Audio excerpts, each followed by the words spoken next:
Bajaula. Comunidad Internacional Bahá'í. Oficina de Información Pública, New York Notas. El 29 de mayo de 1992 señala el centenario del fallecimiento de Bajaula.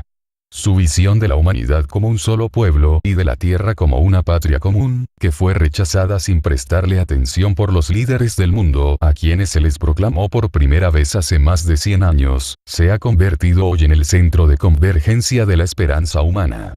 Del mismo modo, resulta ineludible el derrumbamiento del orden moral y social, previsto en esta misma declaración con sobrecogedora claridad. Este acontecimiento ha motivado la publicación de esta breve introducción a la vida y obra de Bajaula.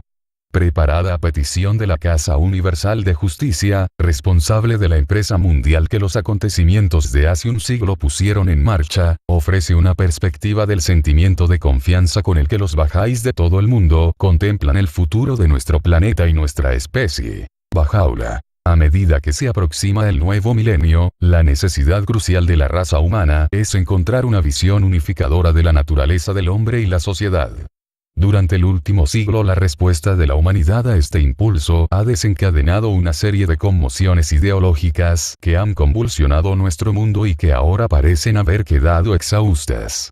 La pasión invertida en el esfuerzo, a pesar de sus resultados desalentadores, da prueba de la profundidad de tal necesidad, puesto que sin una convicción común sobre el curso y la dirección de la historia humana, es inconcebible que se puedan poner los cimientos de una sociedad mundial con la que el conjunto de la humanidad pueda comprometerse. Tal visión se desarrolla en los escritos de Bajaula, la figura profética del siglo XIX cuya influencia creciente es el hecho más destacable de la historia religiosa contemporánea. Nacido en Persia el 12 de noviembre de 1817, Bajaula emprendió a la edad de 27 años una labor que ha cautivado gradualmente la imaginación y la lealtad de varios millones de personas de prácticamente todas las razas, culturas, clases y naciones de la Tierra. El fenómeno es de tal magnitud que no tiene punto de comparación en el mundo contemporáneo, sino que está asociado más bien con los culminantes cambios de dirección del pasado colectivo de la raza humana. Bajaula declaró ser nada menos que el mensajero de Dios para la edad de la madurez humana, el portador de una revelación divina que cumple las promesas hechas en las religiones anteriores y que generará el valor y los recursos espirituales necesarios para la unificación de los pueblos del mundo. Aunque solo fuera por los efectos que ya han tenido, la vida y los escritos de Bajaula deberían atraer la atención sincera de cualquier persona que crea que la naturaleza humana es fundamentalmente espiritual y que la organización venidera de nuestro planeta debe estar inspirada en este aspecto de la realidad. La documentación que acredita estas afirmaciones está abierta a la investigación general. Por primera vez en la historia, la humanidad tiene a su disposición una crónica detallada y verificable tanto del nacimiento de un sistema religioso independiente como de la vida de su fundador. Igualmente accesible es la crónica de la respuesta que ha generado la nueva fe con el nacimiento y desarrollo de una comunidad mundial que ya puede afirmar con justicia que representa un microcosmos de la raza humana. Durante las primeras décadas de este siglo este proceso era relativamente desconocido. Los escritos de Bajaula prohíben el proselitismo agresivo que ha permitido a muchos mensajes religiosos ser ampliamente difundidos. Además, la prioridad que dio la comunidad bahá'í al establecimiento de grupos a nivel local por todo el planeta iba en detrimento de la rápida aparición de grandes concentraciones de creyentes en cualquier país o de la movilización de los recursos requeridos para programas de información pública a gran escala. Arnold Toynbee, interesado por cualquier fenómeno que pudiera representar el surgimiento de una nueva religión universal, señaló en los años 50 que la fe bahá'í era entonces más o menos tan conocida por el occidental de cultura media como el cristianismo lo había sido para la clase equivalente del Imperio Romano durante el siglo II d.C. En años más recientes, al acelerarse el crecimiento numérico de comunidades bahá'ís en muchos países, la situación ha cambiado de manera radical. Prácticamente no existe hoy día una zona del mundo donde no esté echando raíces el modelo de vida enseñado por Bajaula. El respeto que los proyectos de desarrollo económico y social de la comunidad están comenzando a ganar en círculos gubernamentales, académicos y de las Naciones Unidas refuerza aún más el argumento a favor de un examen objetivo y serio del impulso que yace tras un proceso de transformación social que es, en sus aspectos fundamentales, único en nuestro mundo. No hay ninguna duda sobre la naturaleza del impulso generador. Los escritos de Baha'u'lláh abarcan una enorme variedad de temas, desde cuestiones sociales como la integración racial, la igualdad de sexos y el desarme, aquellas cuestiones que afectan a la vida íntima del alma humana. Los textos originales, muchos de ellos de su propio puño, otros dictados y ratificados por su autor, han sido conservados meticulosamente. Durante varias décadas y mediante un programa sistemático de traducción y publicación, se han hecho asequibles diversas selecciones de los escritos de Baha'u'lláh a gentes de todas partes, en más de 800 idiomas. El nacimiento de una nueva revelación. La misión de Baha'u'lláh comenzó en una mazmorra subterránea de Teherán en agosto de 1852. Nacido en el seno de una familia noble cuyo linaje se remontaba hasta las grandes dinastías del pasado imperial de Persia, no aceptó la carrera ministerial que se le brindaba en el gobierno y escogió, en su lugar, dedicar sus energías a diversas acciones filantrópicas que, para comienzos de la década de 1840, le habían ganado amplio renombre como el padre de los pobres. Esta existencia privilegiada se desmoronaría rápidamente después de 1844, cuando Baha'u'lláh se convirtió en uno de los principales defensores de un movimiento que había de cambiar el curso de la historia de su país. Los primeros años del siglo XIX fueron un periodo de expectativas mesiánicas en muchos países. Profundamente perturbados por las implicaciones de las investigaciones científicas y de la industrialización, creyentes sinceros de muchas procedencias religiosas se volvieron hacia las escrituras de sus respectivas confesiones, intentando comprender los cada vez más acelerados procesos de cambio. En Europa y América, grupos como los templarios y los mileristas creyeron haber encontrado pruebas en las escrituras cristianas que apoyaban su convicción de que la historia había terminado y que el retorno de Jesucristo estaba muy próximo. Una conmoción de similares características ocurrió en Oriente Medio en torno a la creencia de que el cumplimiento de varias profecías del Corán y de las tradiciones islámicas era inminente. Sin duda, el más dramático de estos movimientos milenaristas había sido el surgido en Persia alrededor de la persona y las enseñanzas de un joven comerciante de la ciudad de Shiraz, conocido por la historia como el Bab.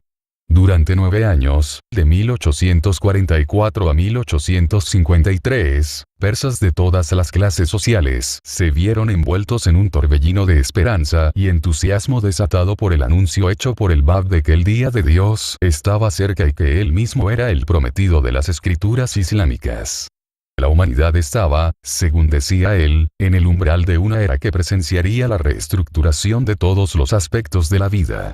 Nuevos campos del conocimiento aún inconcebibles permitirían que incluso los niños de la nueva era sobrepasaran al más erudito de los sabios del siglo XIX. La raza humana era llamada por Dios a abrazar estos cambios emprendiendo una transformación de su vida espiritual y moral.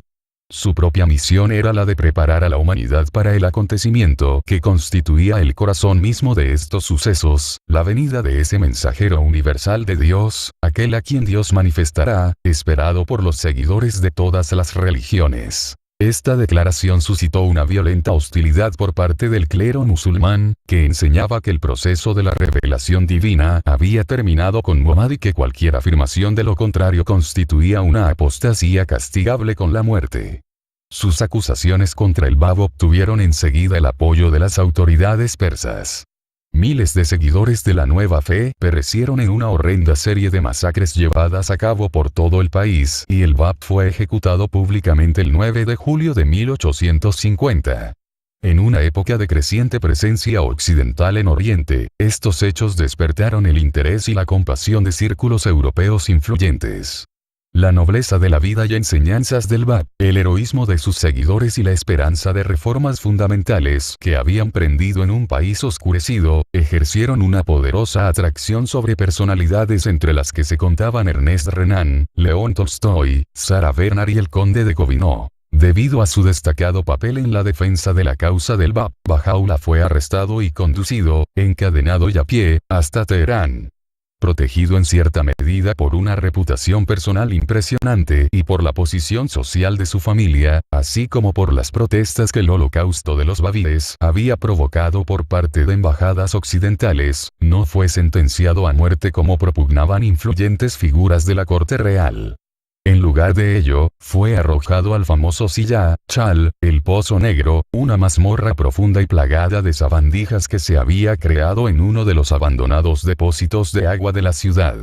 No se presentaron cargos, pero él y unos 30 compañeros fueron confinados sin apelación posible en la oscuridad y suciedad de ese pozo, rodeados de curtidos criminales, muchos de ellos condenados a muerte.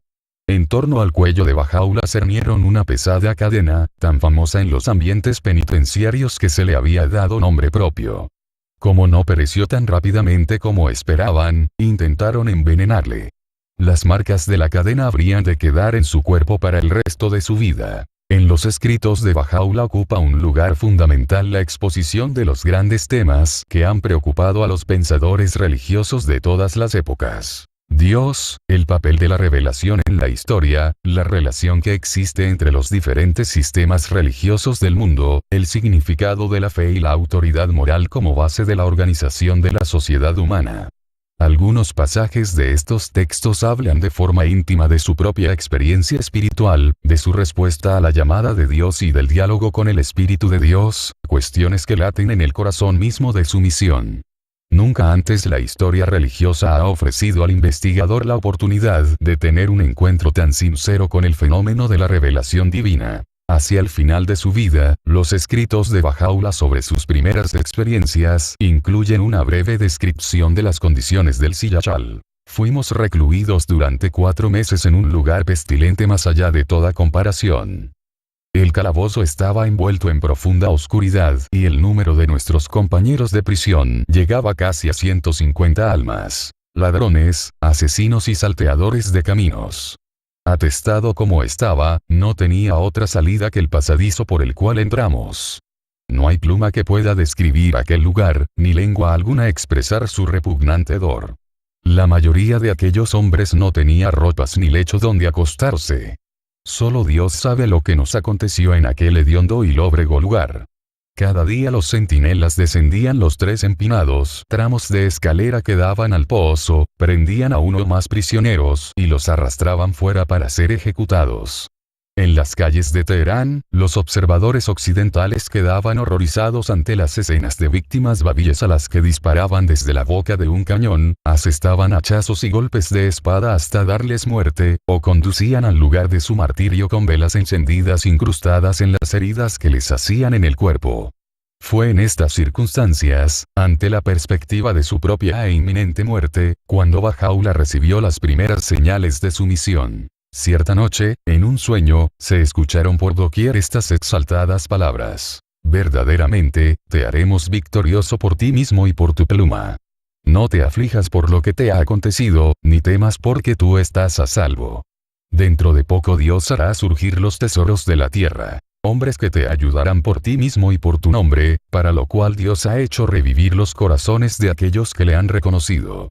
La experiencia de la revelación divina, tratada solo de forma indirecta en los relatos que se han conservado sobre la vida de Buda, Moisés, Jesucristo y Muhammad, es descrita de forma gráfica por las propias palabras de Bahá'u'lláh. Durante los días en que yací en la prisión de Teherán, a pesar de que el mortificante peso de las cadenas y la atmósfera hedionda solo me permitían dormir un poco, aun en esos infrecuentes momentos de adormecimiento yo sentía como si algo fluyera desde la corona de mi cabeza sobre mi pecho, como un poderoso torrente que se precipitara sobre la tierra desde la cumbre de una elevada montaña. Como consecuencia de ello, cada miembro de mi cuerpo se encendía. En esos momentos mi lengua recitaba lo que ningún hombre soportaría oír: exilio. Finalmente, y todavía sin haberse celebrado juicio ni haberse presentado recurso alguno, Bahá'u'lláh fue liberado de la prisión y desterrado inmediatamente de su tierra natal, confiscándosele arbitrariamente sus riquezas y propiedades. el representante diplomático ruso, que le conocía personalmente y había seguido las persecuciones babilles con creciente preocupación, le ofreció su protección y refugio en tierras que estaban bajo el control de su gobierno. Dado el clima político imperante, la aceptación de tal ayuda hubiese sido tergiversada por otros, casi con seguridad, atribuyéndola a implicaciones políticas. 12. Quizá por esta razón Bahá'u'lláh prefirió aceptar el destierro al vecino territorio de Irak, en aquel entonces bajo el dominio del Imperio Otomano. Esta expulsión fue el comienzo de 40 años de exilio, encarcelamiento y amarga persecución. En los años inmediatamente posteriores a su salida de Persia, Bahá'u'lláh dio prioridad a las necesidades de la comunidad Babí que se había agrupado en Bagdad, una tarea que había recaído sobre él por ser el único verdadero líder Babí que había sobrevivido a las masacres. La muerte del Bab y la pérdida casi simultánea de la mayoría de los maestros y guías de la nueva fe habían dejado a los creyentes dispersos y desmoralizados. Cuando sus esfuerzos por reunir a los que habían huido a Irak despertaron celos y disensión, él siguió el camino que todos los mensajeros de Dios anteriores habían tomado y se retiró a un lugar desierto, escogiendo para este propósito la región montañosa del Kurdistán. Su retiro, como diría posteriormente, no contemplaba regreso. El motivo era evitar llegar a ser objeto de discordia entre los fieles, fuente de disturbios para nuestros compañeros. Aunque los 2 años pasados en el Kurdistán fueron un periodo de severas privaciones y sufrimiento físico, Bahá'u'lláh los describe como una época de intensa felicidad durante la cual reflexionó profundamente sobre el mensaje que se le había confiado. A solas, comulgábamos con nuestro espíritu, ajenos al mundo y a todo lo que hay en él. Solo con grandes reticencias, y porque estimaba que era su responsabilidad hacia la causa del Bab, accedió finalmente ante los mensajes urgentes del resto del desesperado grupo de exiliados de Bagdad que habían descubierto su paradero y le rogaban que volviera y asumiera la dirección de la comunidad. 2 de los volúmenes más importantes de los escritos de Bahá'u'lláh datan de este primer periodo de exilio que precede a la declaración de su misión en 1863. El primero de ellos es un pequeño libro que él tituló Las Palabras Ocultas. Escrito en forma de compilación de aforismos morales, este volumen constituye el corazón ético del mensaje de Bahá'u'lláh. En versos que Bahá'u'lláh describe como la esencia de las enseñanzas espirituales de todas las revelaciones del pasado, la voz de Dios habla directamente al alma humana. Oh hijo del espíritu. Lo más amado de todo ante mi vista es la justicia. No te separes de ella si está en mí tu anhelo y no la menosprecies para tener en ti mi confianza. Con su ayuda verás con tus propios ojos y no por los ojos de otros y comprenderás por tu propio entendimiento y no por el de tu vecino. Pondrá en tu corazón como te corresponde ser. En verdad, la justicia es mi dádiva para ti y el signo de mi amorosa bondad. Manténla pues ante tus ojos, oh hijo del ser. Ámame para que yo pueda amarte. Si tú no me amas, mi amor no puede en modo alguno llegar a ti. Sábelo, oh siervo, oh hijo del hombre. No te aflijas a menos que estés lejos de nosotros. Y no te regocijes a menos que te acerques y vuelvas a nosotros. Oh hijo del ser. Con las manos del poder te hice y con los dedos de la fuerza te creé, y dentro de ti he puesto la esencia de mi luz. Conténtate con ella y no busques nada más, pues mi obra es perfecta y mi mandato es ineludible. No lo cuestiones ni lo pongas en duda. La segunda de las 2 obras fundamentales compuestas por Bahá'u'lláh durante este periodo es el Libro de la Certeza, una amplia exposición de la naturaleza y propósito de la religión.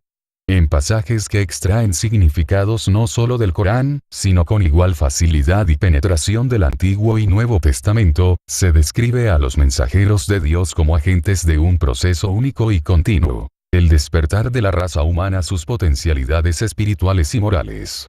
Una humanidad que ha llegado a la madurez puede responder ante una presentación directa de las enseñanzas que va más allá del lenguaje de la parábola o la alegoría. La fe es una cuestión no ya de creencia ciega, sino de conocimiento consciente. Ya no se requiere la guía de una élite eclesiástica. El don de la razón confiere a cada individuo en esta nueva era de iluminación y educación la capacidad de responder a las instrucciones divinas. Es una prueba de sinceridad. Ningún hombre podrá alcanzar las orillas del océano del verdadero entendimiento a menos que se haya desprendido de todo lo que hay en el cielo y en la tierra. La esencia de estas palabras es que quienes oyan el sendero de la fe, quienes ansían el vino de la certeza, deben purificarse de todo lo terrenal. Sus oídos de la palabrería ociosa. Sus mentes de las imaginaciones vanas. Sus corazones de las aficiones mundanas y sus ojos de lo que perece. Deben poner su confianza en Dios y, haciéndose firmemente a Él, seguir su camino. Entonces se harán merecedores de las resplandecientes glorias del sol del divino conocimiento y comprensión, por cuanto el hombre no puede esperar jamás alcanzar el conocimiento del todo glorioso, a menos que deje de considerar las palabras y acciones de los hombres como norma para la verdadera comprensión y reconocimiento de Dios y sus profetas. Considera el pasado. Cuántos hombres, elevados y humildes, han esperado ansiosamente en toda época el advenimiento de las manifestaciones de Dios en la santificada persona de sus elegidos. Y siempre que se abrieron las puertas de la gracia y las nubes de munificencia divina se vertieron sobre la humanidad y la luz del invisible brilló sobre el horizonte de poder celestial, todos ellos le negaron y se apartaron de su rostro, el rostro de Dios mismo. Solo cuando la lámpara de la búsqueda, del esfuerzo ardiente, del deseo anhelante, de la devoción apasionada, del amor fervoroso, del arrobamiento y del éxtasis se haya encendido en el corazón del buscador y sople sobre su alma la brisa de su amorosa bondad, será disipada la oscuridad del error, será dispersada la bruma de las dudas y los recelos y su ser será envuelto por la luz del conocimiento y de la certeza. Entonces los múltiples favores y la efusión de gracia del Santo y Eterno Espíritu conferirán al buscador una nueva vida tal que se hallará dotado de una vista nueva, un oído nuevo, un corazón nuevo y una mente nueva. Mirando con el ojo de Dios, percibirá dentro de cada átomo una puerta que le conducirá a las posiciones de la certeza absoluta. En todas las cosas descubrirá las evidencias de una sempiterna manifestación. Cuando el canal del alma humana se haya limpiado de todo apego impeditivo y mundano, percibirá indefectiblemente, a través de distancias inmensurables, el hálito del bien amado y, guiado por su perfume, llegará a la ciudad de la certeza y entrará en ella.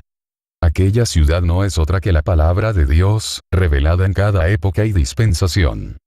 Toda la guía, las bendiciones, el conocimiento, la comprensión, la fe y la certeza conferidas a cuanto hay en el cielo y en la tierra, están ocultas y se atesoran en esas ciudades. No se hace referencia abiertamente a la propia misión, aún no anunciada, de Bahá'u'lláh. En concreto, el libro de la certeza está estructurado en torno a una vigorosa exposición de la misión del martirizado Bab.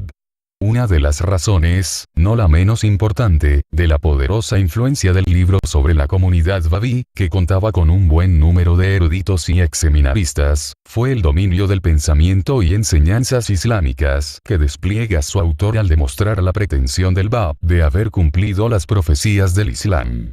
Dirigiéndose a los babíes para pedirles que fueran dignos de la confianza que el Bab había depositado en ellos y del sacrificio de tantas vidas heroicas, Bahá'u'lláh puso ante ellos el desafío no solo de conducir su vida personal en conformidad con las enseñanzas divinas, sino de hacer de su comunidad un modelo para la heterogénea población de Bagdad, la capital provincial iraquí. Aunque vivían en circunstancias materiales muy apuradas, los exiliados fueron revitalizados por esta visión.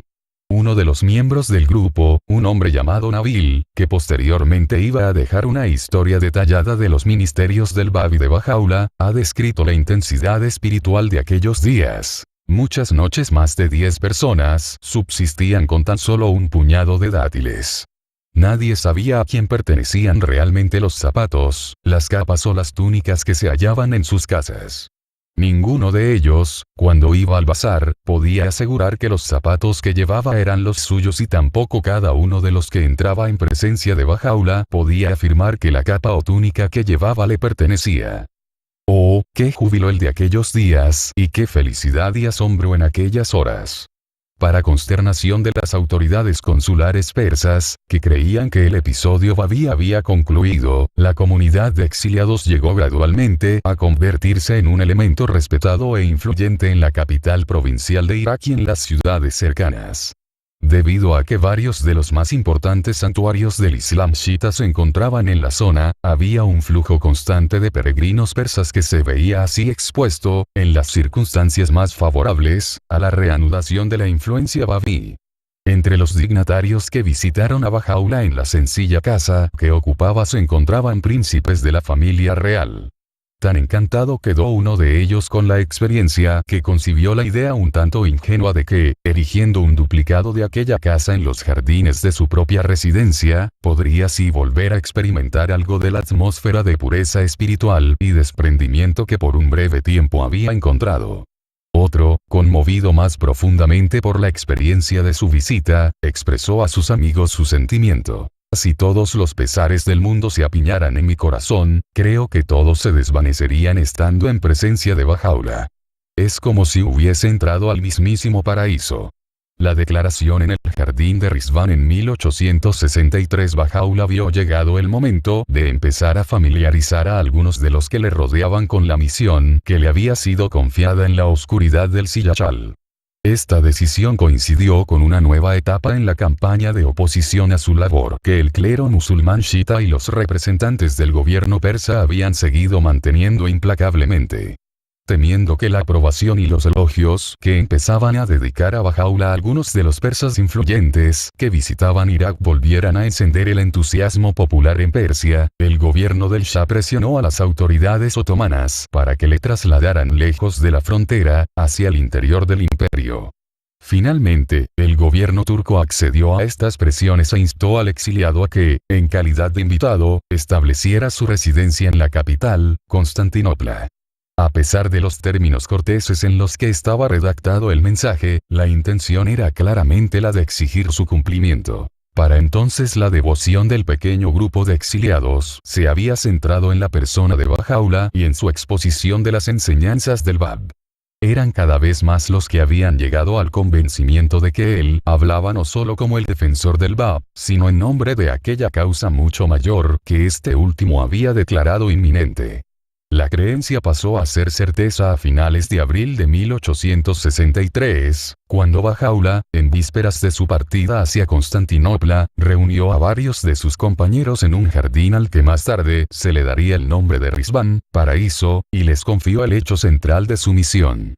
Durante los 4 años siguientes, aunque no se consideró apropiado anunciarlo abiertamente, los que habían oído a Bahá'u'lláh compartieron gradualmente con amigos de confianza la noticia de que las promesas del Bab se habían cumplido y que el día de Dios había amanecido. Las circunstancias concretas que rodearon esta comunicación privada, en palabras de la autoridad bahá'í más íntimamente familiarizada con la documentación de la época, están envueltas en una oscuridad que los futuros historiadores hallarán difícil de penetrar.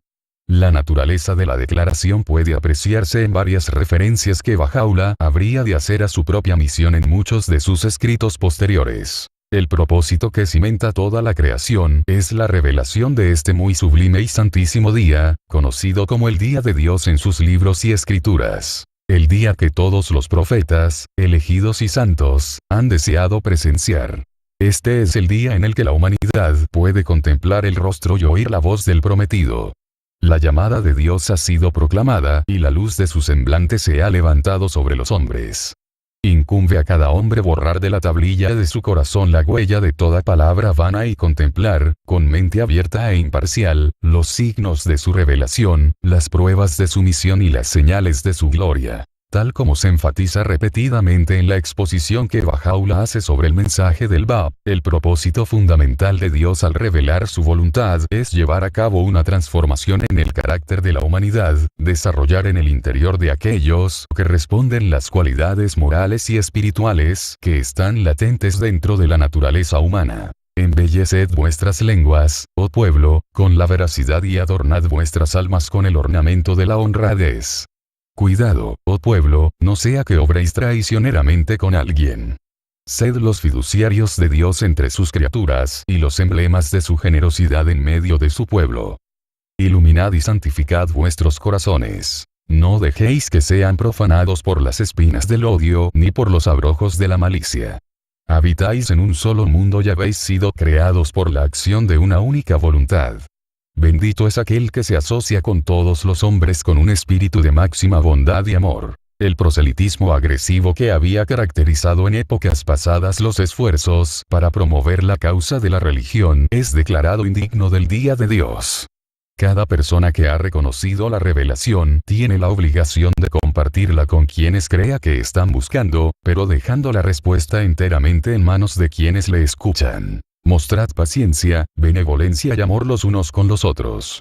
Si alguno de vosotros no pudiera captar cierta verdad o estuviera haciendo esfuerzos por comprenderla, mostrad en vuestra conversación con él un espíritu de suma bondad y buena voluntad. Todo el deber del hombre en este día es alcanzar aquella parte del torrente de la gracia que Dios derrama para él. Por tanto, que ninguno considere si el receptáculo es grande o pequeño. En contraste con los sangrientos acontecimientos de Persia, Bahá'u'lláh no solo dijo a sus seguidores que si te matan, esto es mejor para ti que matar, sino que les exhortó a dar ejemplo de obediencia a la autoridad civil. En cualquier país donde resida alguno de los de este pueblo, su conducta hacia el gobierno de ese país debe ser de lealtad, honradez y veracidad. Las condiciones que rodearon la salida de Bahá'u'lláh de Bagdad proporcionaron una demostración dramática de la potencia de estos principios. En tan solo unos años, un grupo de exiliados extranjeros cuya llegada a la zona había suscitado la desconfianza y la aversión por parte de sus vecinos, se había convertido en uno de los sectores más respetado e influyente de la población. Se ganaban la vida mediante prósperos negocios. Como grupo, eran admirados por su generosidad y por la integridad de su conducta. Las virulentas alegaciones de fanatismo religioso y de violencia, esparcidas diligentemente por los funcionarios consulares persas y por miembros del clero musulmán chiita, habían dejado de tener efecto sobre la opinión pública. Para el 3 de mayo de 1863, cuando salió a caballo de Bagdad junto con su familia y aquellos compañeros y sirvientes elegidos para acompañarle hasta Constantinopla, Bahá'u'lláh se había convertido en una figura enormemente popular y querida. En los días inmediatamente anteriores a su partida, afluyeron al jardín en el que había fijado temporalmente su residencia un gran número de personalidades, entre las que se encontraba el propio gobernador de la provincia, recorriendo en muchos casos largas distancias con el fin de presentarle sus respetos. Testigos que presenciaron el momento de la partida han descrito en términos conmovedores el clamor con que le despidieron, las lágrimas de muchos de los presentes y la preocupación de las autoridades otomanas y los funcionarios civiles por hacer los honores a su visitante. La inmutable fe de Dios. Tras la declaración de su misión en 1863, Bahá'u'lláh comenzó a tratar en profundidad un tema ya abordado en el libro de la certeza, la relación entre la voluntad de Dios y el proceso evolutivo por el que encuentran su expresión las capacidades espirituales y morales latentes en la naturaleza humana. Esta exposición ocuparía un lugar central en sus escritos durante los 30 años restantes de su vida. La realidad de Dios, asegura él, es y seguirá siendo siempre incognoscible. Cualquier palabra que el pensamiento humano pueda atribuir a la naturaleza divina está relacionada solo con la existencia humana y es producto de los esfuerzos humanos por describir una experiencia humana. Lejos, muy lejos de tu gloria esté lo que los hombres mortales puedan afirmar de ti o atribuirte, o la alabanza con la que puedan glorificarte. Cualquier deber que tú hayas prescrito a tus siervos de ensalzar al máximo tu majestad y gloria es solo una muestra de tu gracia hacia ellos, a fin de que les sea posible ascender a la posición conferida a su propio ser interior, la posición del conocimiento de sí mismos. Es evidente para todo corazón perspicaz e iluminado que Dios, la esencia incognoscible, el ser divino, es inmensamente exaltado por encima de todo atributo humano, tal como existencia corpórea, ascenso y descenso, salida y retorno. Lejos esté de su gloria el que la lengua humana pueda referir apropiadamente su alabanza, o que el corazón humano pueda comprender su misterio insondable. Él ya ha estado siempre velado en la antigua eternidad de su esencia, y permanecerá en su realidad eternamente oculto a la vista de los hombres. Lo que la humanidad experimenta al volverse hacia el Creador de toda la existencia, son los atributos o cualidades que están asociados a las sucesivas revelaciones de Dios. Estando así cerrada la puerta del conocimiento del antiguo de los días a la faz de todos los seres, la fuente de gracia infinita ha hecho que aparezcan del reino del Espíritu aquellas luminosas joyas de santidad, en la noble forma del templo humano, y sean reveladas a todos los hombres a fin de que comuniquen al mundo los misterios del ser inmutable y hablen de las sutilezas de su esencia imperecedera. Estos espejos santificados, son todos y cada uno los exponentes en la tierra de aquel que es el astro central del universo, su esencia y propósito último. De él procede su conocimiento y poder. De él proviene su soberanía. La belleza del semblante de estos espejos santificados es solamente un reflejo de la imagen de Dios. Sus revelaciones, un signo de la gloria inmortal de Dios. Las revelaciones de Dios no difieren una de otra en ningún aspecto esencial, aunque las necesidades cambiantes de las que se ocupan, de época en época, han exigido de cada una de ellas respuestas especiales para cada caso. Estos atributos de Dios no son ni jamás han sido concedidos especialmente a ciertos profetas y negados a otros. Al contrario, todos los profetas de Dios, sus favorecidos, sus santos y escogidos mensajeros, son sin excepción los portadores de sus nombres y las personificaciones de sus atributos. Solo difieren en la intensidad de su revelación y en la potencia relativa de su luz. Se advierte a los que estudian la religión que no permitan que los dogmas teológicos u otros prejuicios les lleven a hacer discriminaciones entre aquellos a quienes Dios ha utilizado como canales de su luz. Cuidado, oh creyentes en la unidad de Dios, no seáis tentados a hacer distinción alguna entre las manifestaciones de su causa o menospreciar los signos que han acompañado y proclamado su revelación. Este es ciertamente el verdadero significado de la unidad divina. Ojalá seáis de los que comprenden esta verdad y creen en ella. Además, estad seguros de que las obras y hechos de todas y cada una de estas manifestaciones de Dios, más aún, todo lo que a ellas atañe y todo lo que manifiesten en el futuro está ordenado por Dios y es un reflejo de su voluntad y propósito. Bahá'u'lláh compara las intervenciones de las revelaciones divinas con el retorno de la primavera. Los mensajeros de Dios no son meros maestros, aunque esta es una de sus funciones principales. Antes bien, el espíritu de sus palabras, junto con el ejemplo de sus vidas, tiene la capacidad de penetrar en las raíces de la motivación humana y producir cambios fundamentales y duraderos. Su influencia abre nuevas esferas para la comprensión y para la realización de mayores logros. Y puesto que no puede haber un lazo de comunicación directa que vincule al Dios único y verdadero con su creación, y puesto que ninguna semejanza puede existir entre lo transitorio y lo eterno, lo contingente y lo absoluto, Él ha ordenado que en cada edad y dispensación un alma pura e inmaculada se manifieste en los reinos de la tierra y del cielo.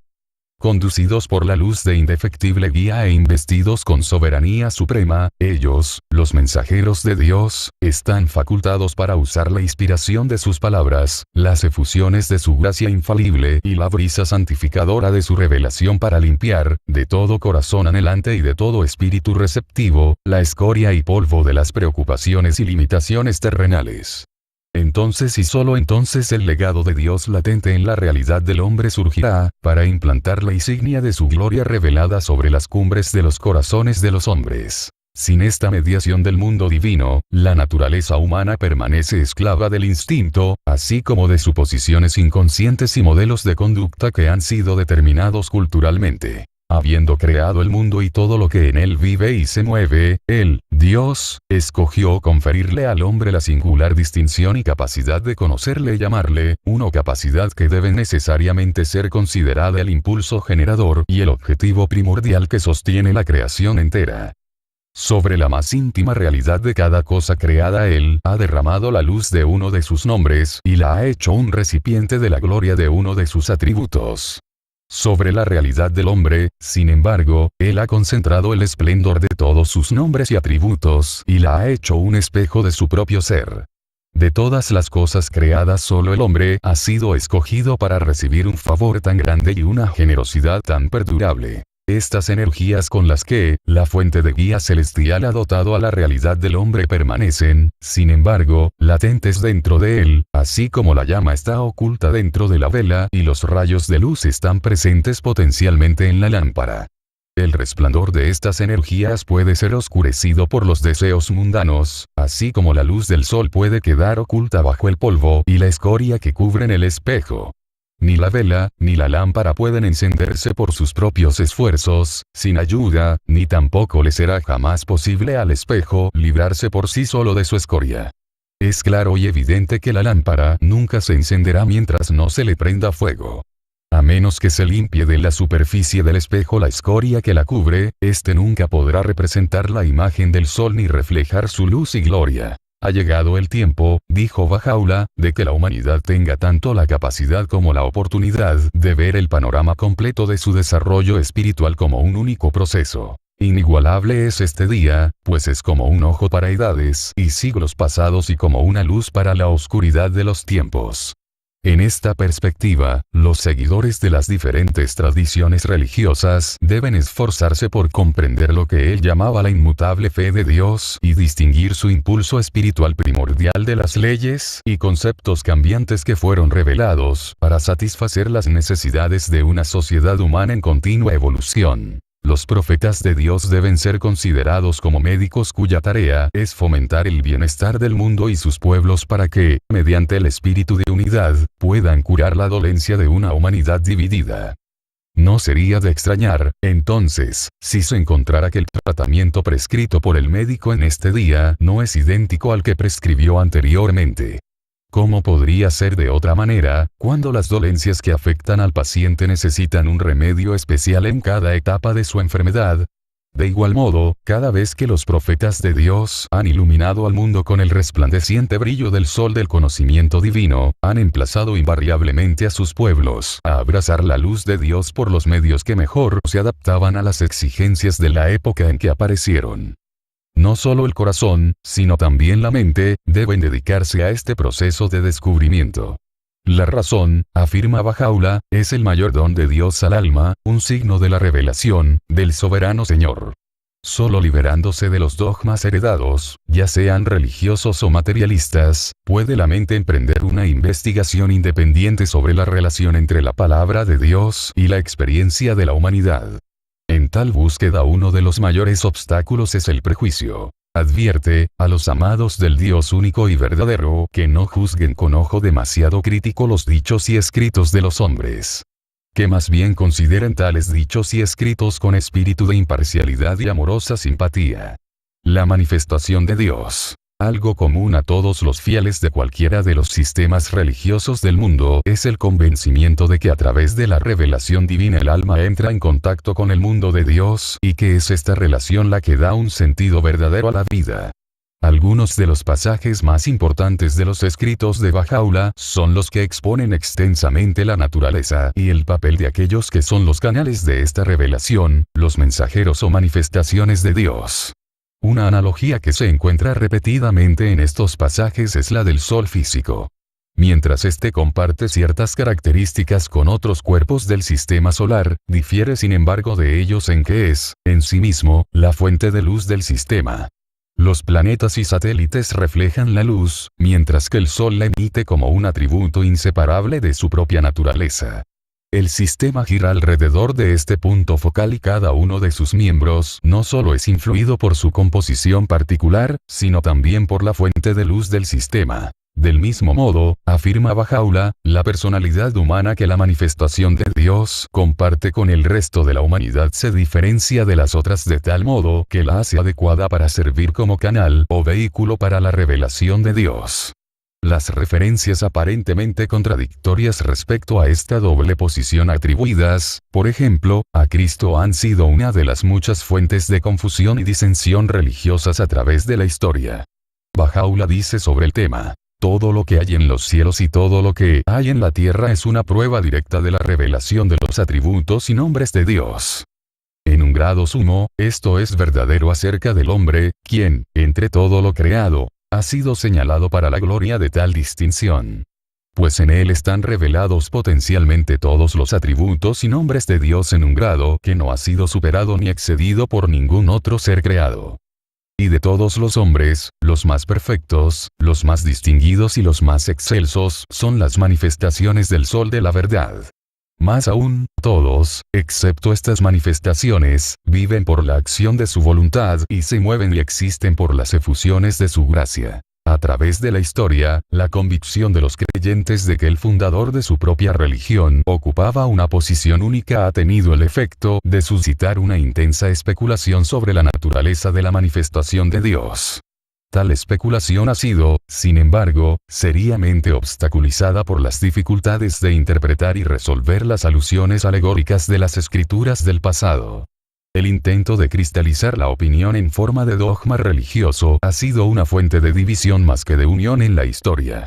De hecho, a pesar de la enorme energía dedicada a las actividades teológicas, o tal vez a causa de ello, existen hoy día profundas diferencias entre los musulmanes respecto a la posición precisa de Muhammad, entre los cristianos respecto a la de Jesús y entre los budistas respecto al fundador de su propia religión. Como es demasiado evidente, las controversias creadas por estas y otras diferencias dentro de una determinada tradición han demostrado ser al menos tan profundas, como las que separan dicha tradición de sus religiones hermanas. De particular importancia para la comprensión de las enseñanzas de Bahá'u'lláh sobre la unidad de las religiones son sus declaraciones acerca de la posición de los sucesivos mensajeros de Dios y sobre la función que han realizado en la historia espiritual de la humanidad. Las manifestaciones de Dios tienen, cada una de ellas, una doble posición. Una es la posición de abstracción pura y unidad esencial. En este sentido, si tú las llamas a todas ellas por un solo nombre y les asignas los mismos atributos, no te desvías de la verdad. La otra posición es la de distinción y pertenece al mundo de la creación y sus limitaciones. Respecto a esto, cada manifestación de Dios tiene una individualidad distinta, una misión definidamente señalada, una revelación predestinada y limitaciones especialmente designadas. Cada una de ellas es conocida por un nombre diferente y se caracteriza por un atributo especial, cumple una misión definida. Vistas a la luz de la segunda posición, manifiestan servidumbre absoluta, máxima pobreza y completo olvido de sí mismas. Tal como él dice: soy el siervo de Dios. No soy más que un hombre como vosotros. Si alguna de las manifestaciones universales de Dios declarase: yo soy Dios, diría ciertamente la verdad y no cabría duda alguna de ello. Ya que, a través de su revelación, sus atributos y nombres manifiestan en el mundo la revelación de Dios, sus nombres y sus atributos. Y si alguno de ellos pronunciase la expresión: yo soy el mensajero de Dios, también diría indudablemente la verdad. Contemplados bajo esta luz, se ve que todos ellos no son más que mensajeros de ese Rey ideal, de esa esencia inmutable. Y si dijesen: somos los siervos de Dios, esto también es un hecho manifiesto e indiscutible. Pues se han manifestado en condición de total servidumbre, una servidumbre tal que ningún hombre puede alcanzar.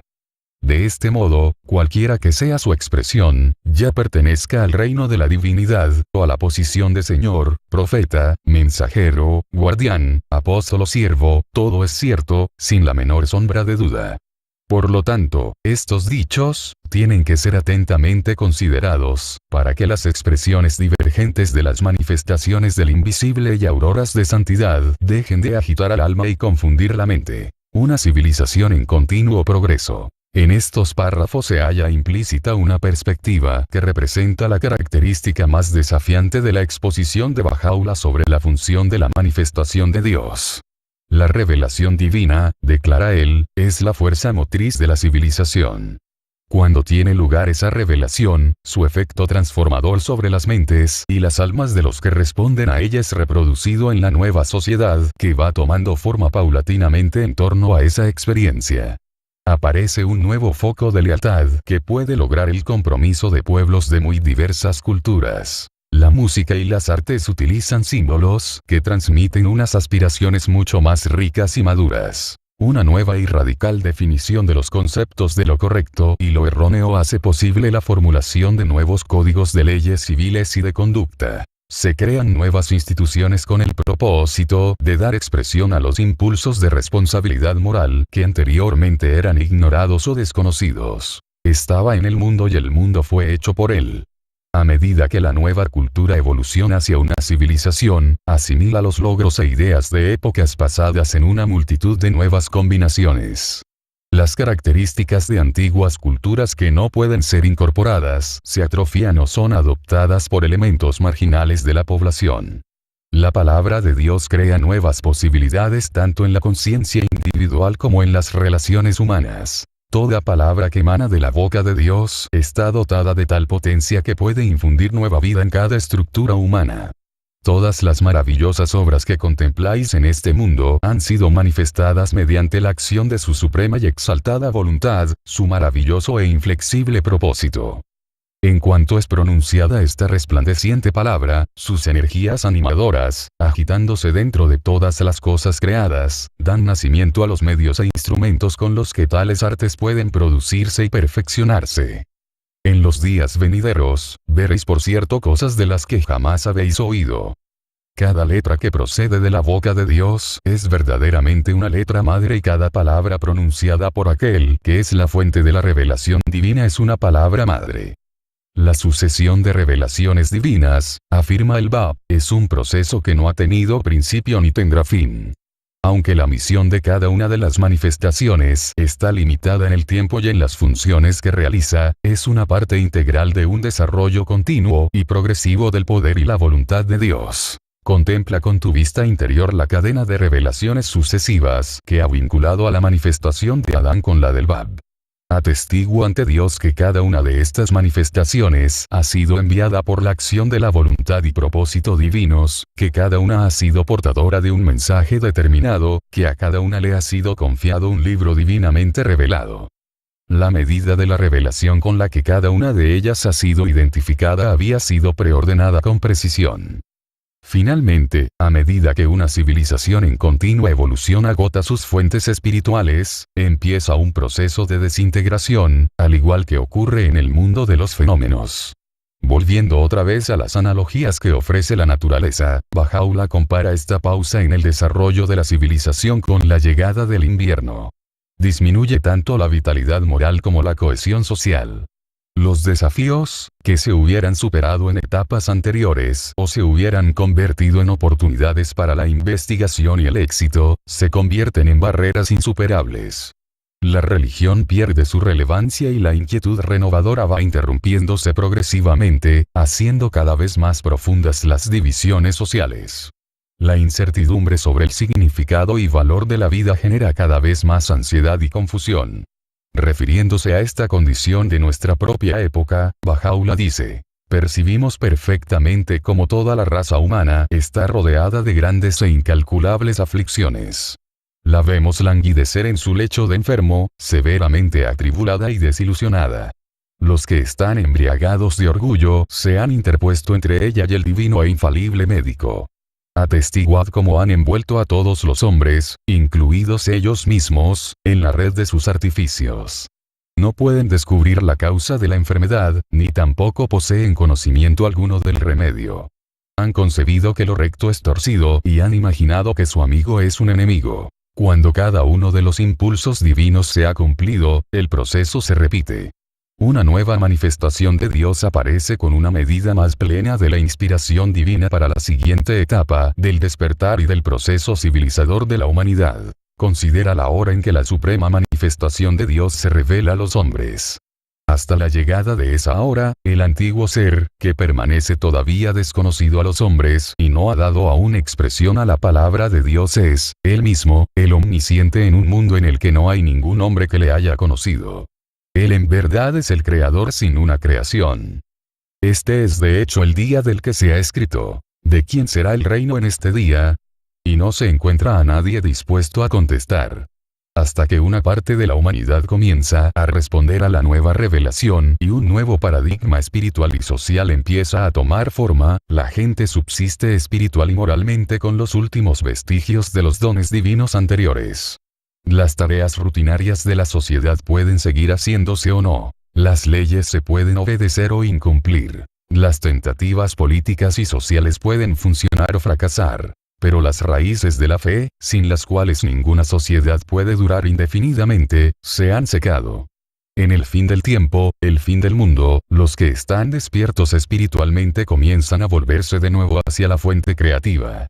No importa cuán torpe o molesto pueda ser el proceso, no importa lo poco elegantes o desafortunadas que sean algunas de las opciones consideradas, tal búsqueda es una respuesta instintiva a la constatación de que se ha abierto un inmenso abismo en la vida ordenada de la humanidad.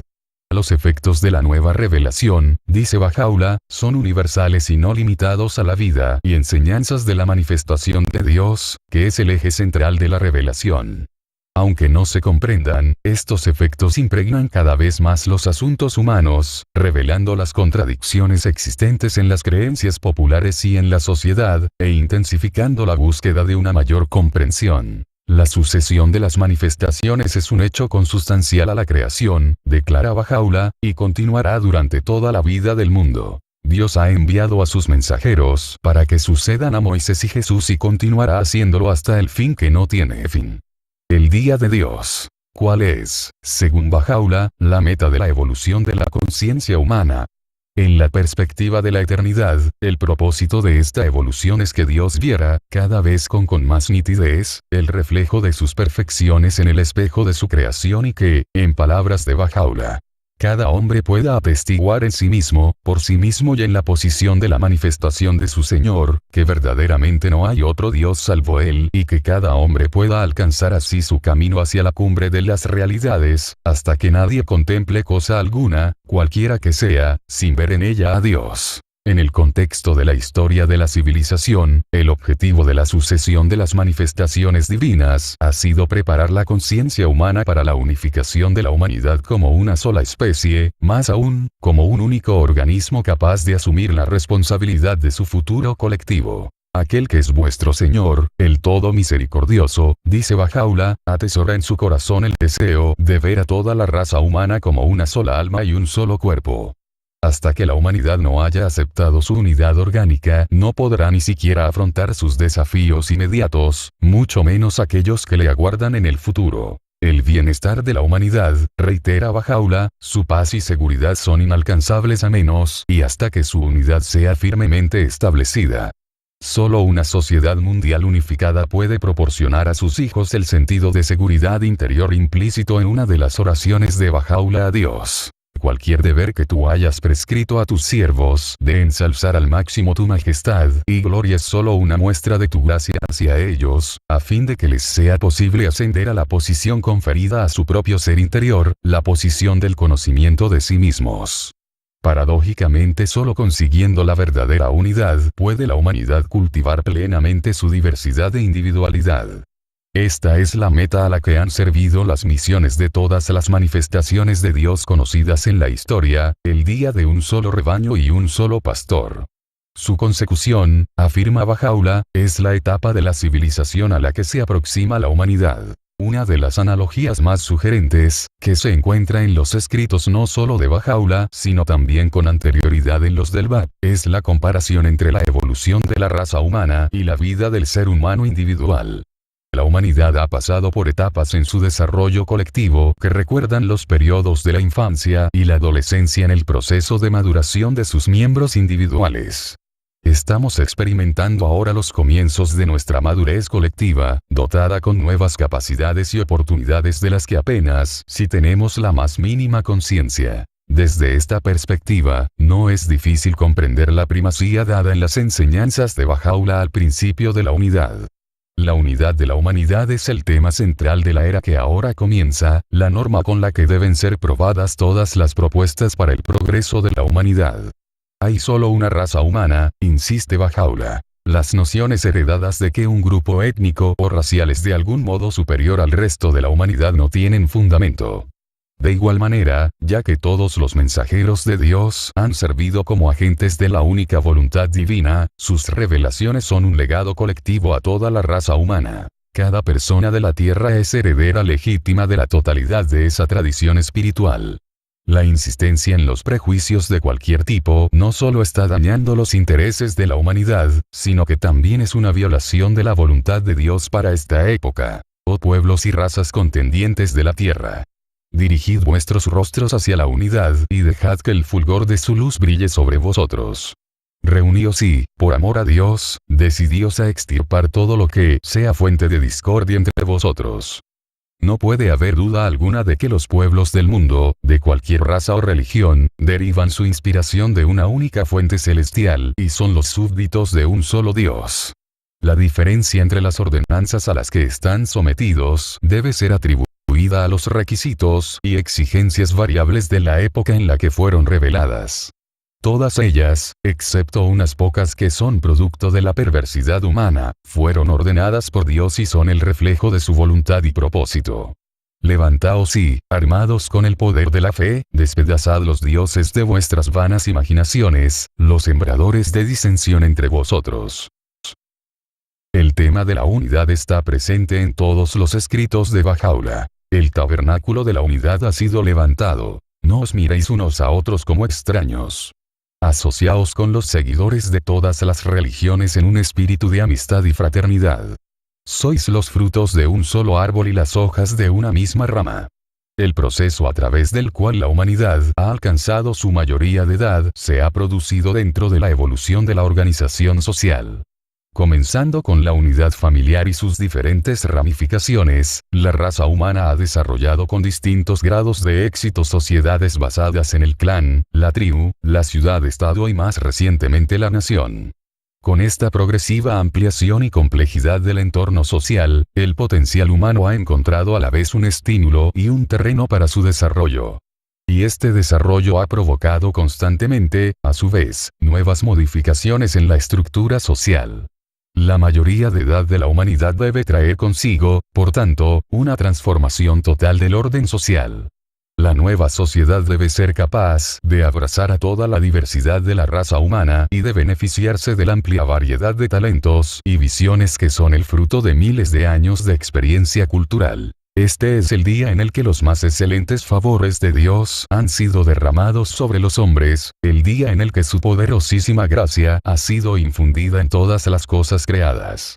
Incumbe a todos los pueblos del mundo reconciliar sus diferencias y morar en perfecta unidad y paz bajo la sombra del árbol de su cuidado y amorosa bondad. Pronto el orden actual será enrollado y uno nuevo desplegado en su lugar. Ciertamente, vuestro Señor dice la verdad y es el conocedor de cosas no vistas. El principal instrumento para la transformación de la sociedad y el logro de la unidad mundial, asegura Bahá'u'lláh, es el establecimiento de la justicia en los asuntos humanos. Este tema tiene un lugar central en sus enseñanzas. La luz de los hombres es la justicia. No la extingáis con los vientos contrarios de la opresión y la tiranía. El propósito de la justicia es la aparición de la unidad entre los hombres. El océano de la sabiduría divina fluyó dentro de esta exaltada palabra, en tanto que los libros del mundo no pueden contener su significado íntimo. En sus escritos posteriores, Bahá'u'lláh desarrolló las implicaciones de este principio para la edad de la madurez de la humanidad. Él afirma que las mujeres y los hombres han sido y serán siempre iguales a los ojos de Dios, y el progreso de la civilización exige que la sociedad organice sus asuntos de manera que se refleje plenamente este hecho.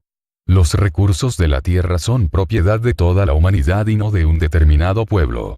Las diferentes contribuciones al bienestar económico común merecen y deben recibir diferentes medidas de recompensa y reconocimiento, pero los extremos de riqueza y pobreza que afligen a la mayoría de las naciones de la tierra, sin considerar las filosofías socioeconómicas que profesen, deben ser abolidos. La proclamación a los reyes. Los escritos que han sido citados anteriormente fueron revelados, en su mayor parte, en condiciones de renovada persecución.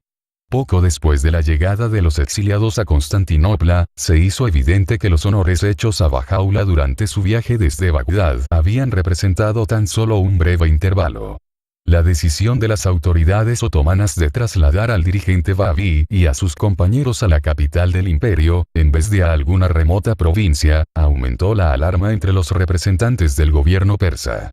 Temiendo que los acontecimientos de Bagdad se repitieran y que esta vez pudieran atraer no solo la simpatía, sino quizás incluso la lealtad de personajes influyentes del gobierno turco, el embajador persa presionó insistentemente para que los exiliados fueran enviados a un lugar más distante del imperio. Su argumento era que la propagación de un nuevo mensaje religioso en la capital podría tener repercusiones tanto políticas como religiosas. Al principio el gobierno otomano se resistió enérgicamente. El primer ministro Ali Pasha había expresado a los diplomáticos occidentales su creencia de que Bahá'u'lláh era un hombre de gran distinción, conducta ejemplar, gran moderación y una figura de exquisita dignidad.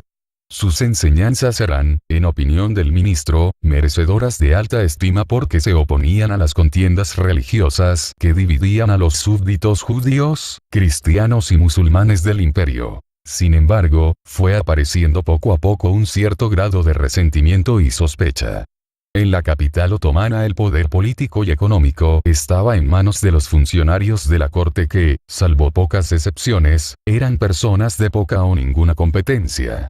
La corrupción era el lubricante con el que funcionaba la maquinaria del gobierno. La capital era un imán para una multitud de personas, de dentro y fuera del imperio que se congregaba allí buscando favores e influencia.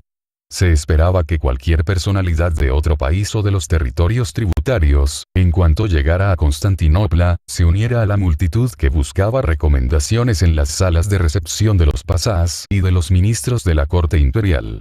Ningún sector de la población tenía peor reputación que los grupos enfrentados de exiliados políticos persas, conocidos tanto por su sofisticación como por su falta de escrúpulos. Para angustia de los amigos que le urgían a hacer uso de la hostilidad reinante contra el gobierno persa y de la simpatía que habían levantado sus propios sufrimientos, Bahá'u'lláh dejó claro que él no tenía peticiones que hacer.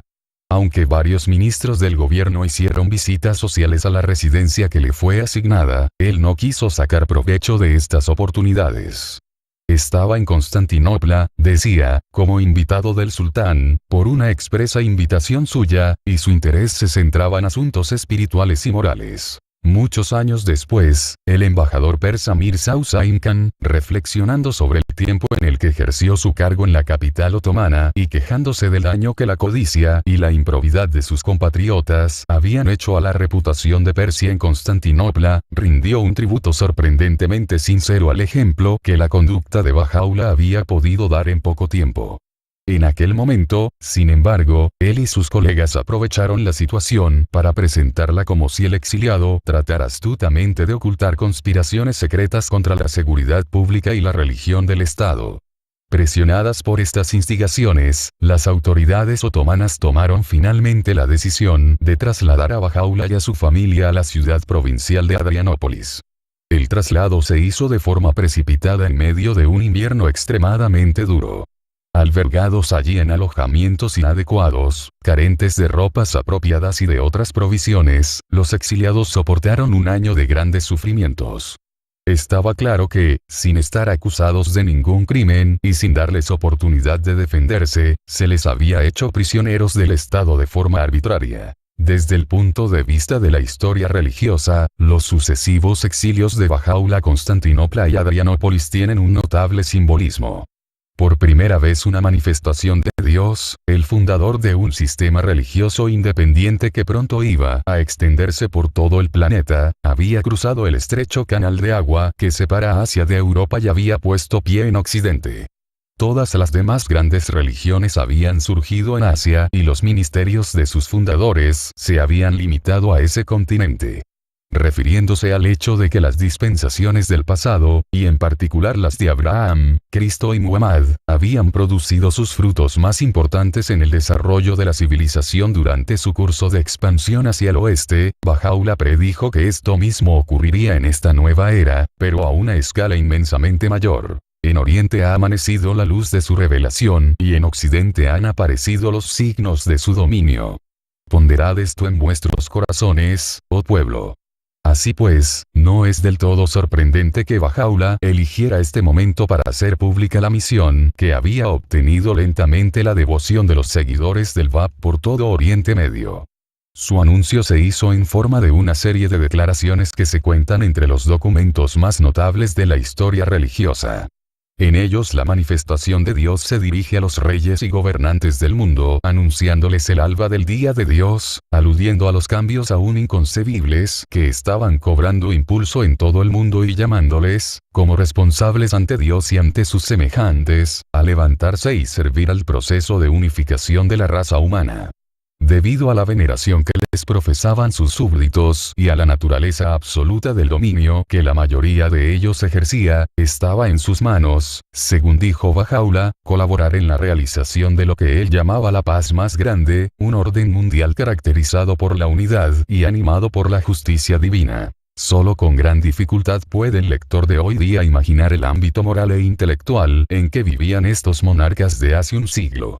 Por sus biografías y correspondencia privada resulta evidente que, con pocas excepciones, eran personas devotas que tenían un papel destacado en la vida espiritual de sus respectivas naciones, a menudo como cabezas de las religiones del Estado, y que estaban convencidos de las verdades infalibles de la Biblia o del Corán. El poder que la mayoría de ellos ejercía lo atribuían directamente a la autoridad divina de los pasajes de esas mismas escrituras, una autoridad sobre la que se expresaban de forma categórica. Ellos eran los ungidos de Dios.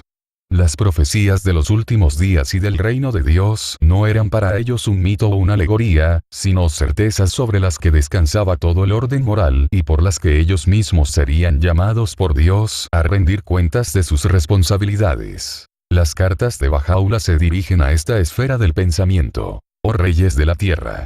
Ha venido aquel que es el soberano Señor de todo. El reino es de Dios, el protector omnipotente, el que subsiste por sí mismo. Esta es una revelación con la que nada de lo que poseéis puede compararse, ojalá lo supierais. Estad atentos, no sea que el orgullo os prive de reconocer la fuente de la revelación y las cosas de este mundo os separen como por un velo de aquel que es el creador del cielo. Por la rectitud de Dios. No es nuestro deseo adueñarnos de vuestros reinos. Nuestra misión es tomar los corazones de los hombres y poseerlos. Sabed que los pobres son el depósito de Dios entre vosotros. Cuidaos de no traicionar su depósito, de no proceder injustamente con ellos y de no caminar por los caminos de los traicioneros. Con toda seguridad seréis llamados a dar cuenta de su depósito el día en el que la balanza de la justicia será establecida, día en el que todos recibirán lo que merezcan, en el que los hechos de todos los hombres, sean ricos o pobres, serán sopesados. Examinad nuestra causa, inquirid las cosas que nos han acaecido y decidid con justicia entre nosotros y nuestros enemigos, y sed de los que obran equitativamente con sus semejantes. Si no retenéis la mano del opresor, si no emprendéis la protección de los derechos de los oprimidos, ¿con qué derecho, pues, os vanagloriáis entre los hombres? Si no prestáis atención a los consejos que hemos revelado en esta tabla, el castigo divino os asaltará desde todas las direcciones y la sentencia de su justicia será pronunciada contra vosotros.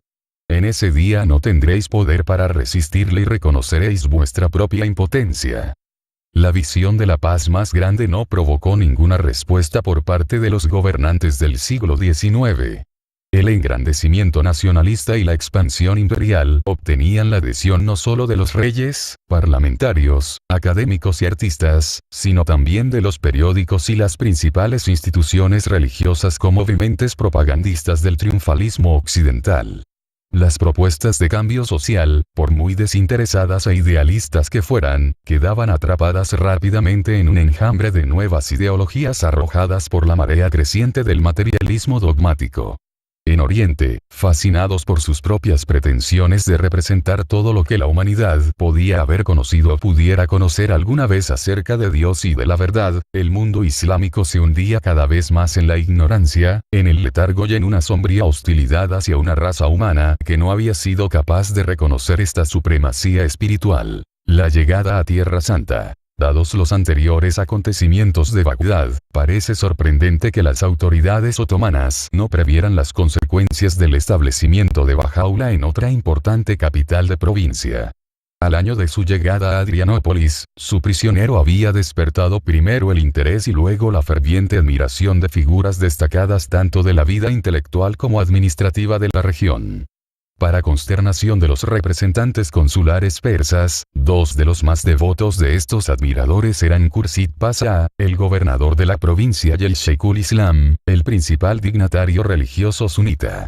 A los ojos de sus anfitriones y del público en general, el exiliado era un filósofo moral y un santo, y la validez de sus enseñanzas se reflejaba no solo en el ejemplo de su propia vida, sino en la transformación que producía en los numerosos grupos de peregrinos persas que iban acudiendo a ese remoto punto del Imperio Otomano con el propósito de visitarle. Estos acontecimientos imprevistos convencieron al embajador persa y a sus colegas de que era solo cuestión de tiempo el que el movimiento Bahá'í, que continuaba expandiéndose en Persia, se estableciera también como una influencia importante en el imperio vecino y rival.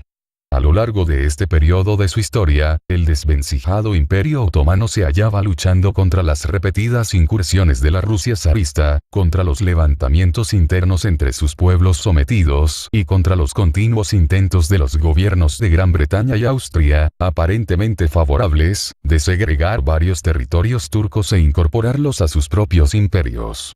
Estas inestables condiciones políticas en las provincias europeas de Turquía ofrecieron nuevos y urgentes argumentos que apoyaban la petición del embajador de que los exiliados fueran enviados a una colonia lejana donde Bahá'u'lláh no tuviera más contactos con círculos influyentes, ya fuesen turcos u occidentales.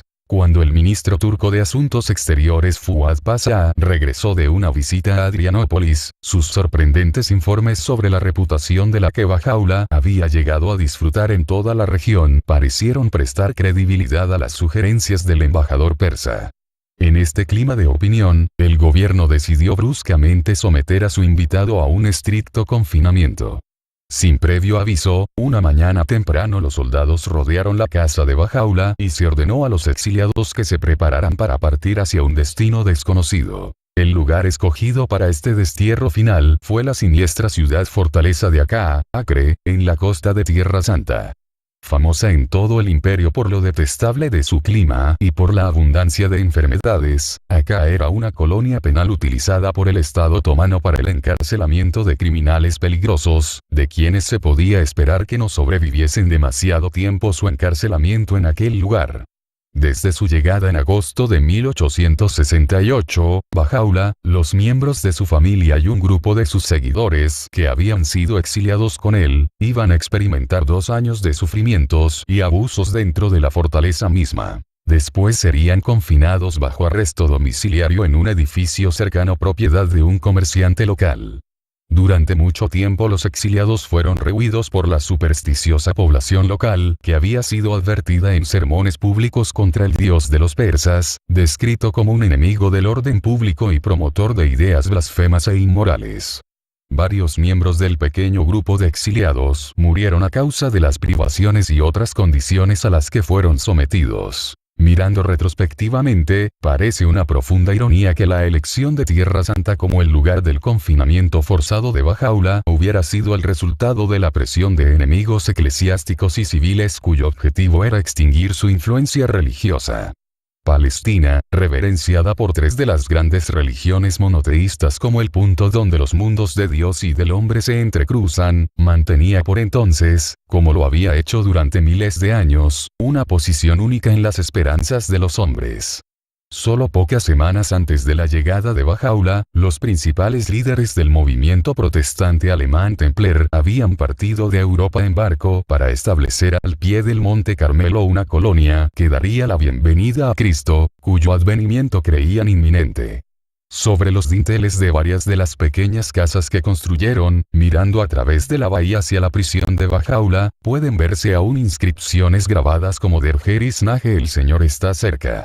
En Acá, Bahá'u'lláh continuó dictando la serie de cartas a gobernantes individuales que había comenzado en Adrianópolis. Varias de ellas contenían advertencias sobre el juicio de Dios por su negligencia y mal gobierno, advertencias cuyo dramático cumplimiento levantó una intensa discusión pública por todo el Oriente Próximo. Menos de 2 meses después de que los exiliados llegaran a la ciudad-prisión, por ejemplo Fuad Pasha, el ministro de Asuntos Exteriores otomano cuyos tergiversados informes habían precipitado el destierro, fue destituido de su puesto bruscamente y murió en Francia de un ataque al corazón. El suceso había sido advertido por la misma declaración que predecía el pronto cese de su colega, el primer ministro Ali Pasha, el derrocamiento y muerte del sultán y la pérdida de los territorios turcos en Europa, una serie de desastres que se sucedieron uno tras otro. En una carta al emperador Napoleón III se le prevenía de que, a causa de su falta de sinceridad y su abuso de poder, tu reino se precipitará en la confusión y tu imperio se te irá de las manos, como castigo por lo que has forjado.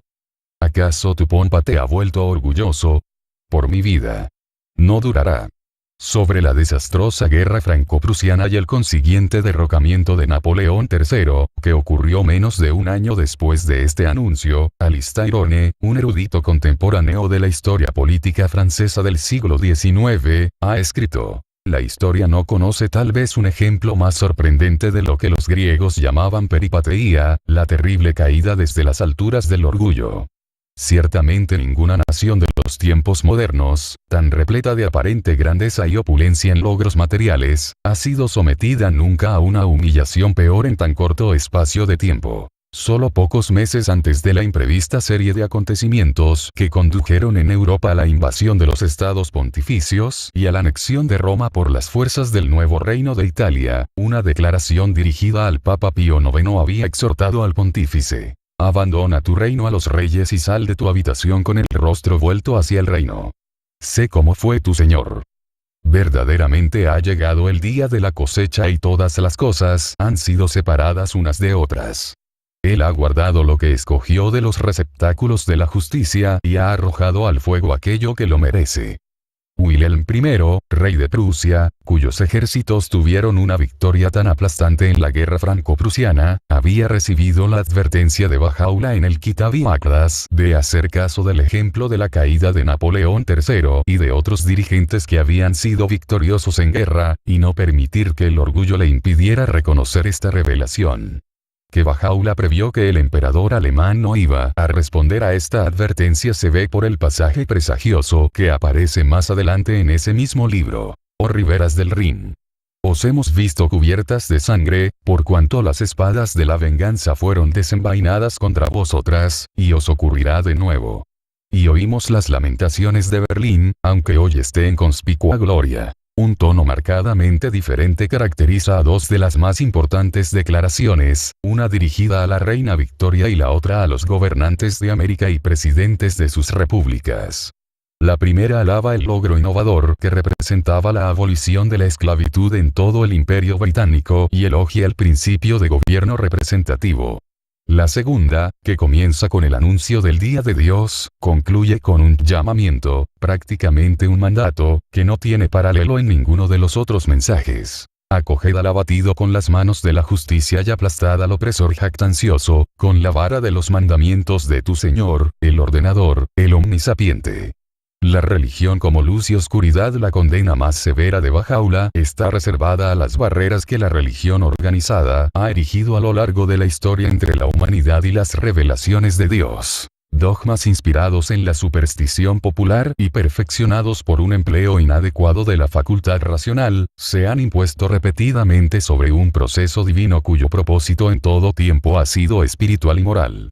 Las leyes de interacción social, reveladas con el propósito de consolidar la vida comunitaria, han sido convertidas en las bases para erigir estructuras de doctrinas arcanas y prácticas que han agobiado a las masas a cuyo beneficio se suponía que debían servir. Incluso el ejercicio del intelecto, el principal instrumento de la raza humana, ha sido deliberadamente dificultado, llegando a producirse finalmente una ruptura del diálogo entre la fe y la ciencia, un diálogo del que depende la vida civilizada. La consecuencia de este triste historial es el desprestigio que ha sufrido la religión en todo el mundo. Peor aún, la religión organizada se ha convertido en una de las más virulentas causas de odio y guerra entre los pueblos del mundo. El fanatismo y el odio religiosos, advirtió Baha'u'lláh hace más de un siglo, son un fuego que devora al mundo y cuya violencia nadie puede extinguir. Solo la mano del poder divino puede librar a la humanidad de esta aflicción desoladora. A quienes Dios hará responsables de esta tragedia, dice Baha'u'lláh, es a los líderes religiosos de la humanidad que han pretendido hablar en su nombre a lo largo de la historia. Sus intentos de convertir la palabra de Dios en un coto privado y su exposición en un medio de engrandecimiento personal han sido el mayor obstáculo contra el que ha tenido que luchar el progreso de la civilización. En la búsqueda de sus propios fines muchos de ellos no han dudado en levantar su mano contra los mismos mensajeros de Dios en el momento de su venida. Los jefes religiosos, en toda época, han impedido a su pueblo alcanzar las orillas de la salvación eterna, por cuanto sostienen las riendas de la autoridad en su poderoso puño. Algunos por ambición de poder, otros por falta de comprensión y conocimiento, han sido la causa de esa privación del pueblo. Por su sanción y autoridad todos los profetas de Dios han bebido del cáliz del sacrificio. Dirigiéndose al clero de todas las religiones, Bahá'u'lláh les advierte de la responsabilidad que han asumido tan descuidadamente en la historia. Sois como un manantial. Si se cambia, así cambiarán los torrentes que fluyen de él. Temed a Dios y contaos entre los piadosos. De igual manera, si el corazón del hombre se corrompe, sus extremidades también se corromperán. E igualmente, si la raíz de un árbol se pudre, sus ramas, sus renuevos, sus hojas y sus frutos se pudrirán. Estas mismas declaraciones, reveladas en un momento en el que la ortodoxia religiosa era uno de los principales poderes en todo el mundo, declaraban que este poder había terminado de hecho y que la casta eclesiástica ya no volvería a jugar ningún papel social en la historia del mundo. Oh concurso de sacerdotes. Desde ahora ya no os veréis en posesión de ningún poder.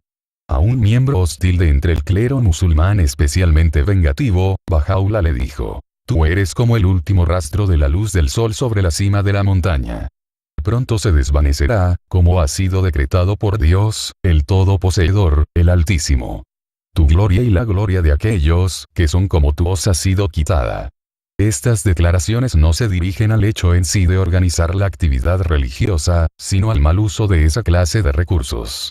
Los escritos de Bahá'u'lláh son generosos al apreciar no solo la gran contribución que la religión organizada ha aportado a la civilización, sino también los beneficios que el mundo ha obtenido a través del sacrificio y el amor hacia la humanidad que han caracterizado a los sacerdotes y a las órdenes religiosas de todas las religiones. Aquellos sacerdotes, que están verdaderamente adornados con el ornamento del conocimiento y de un buen carácter son, en verdad, como una cabeza para el cuerpo del mundo y como ojos para las naciones. En definitiva, el desafío para todo el mundo, creyentes y no creyentes, clérigos y laicos por igual, es reconocer las consecuencias que está sufriendo el mundo como resultado de la corrupción universal del impulso religioso. Con el alejamiento de Dios imperante en la humanidad durante el último siglo, se ha roto una relación de la que depende el fundamento mismo de la vida moral.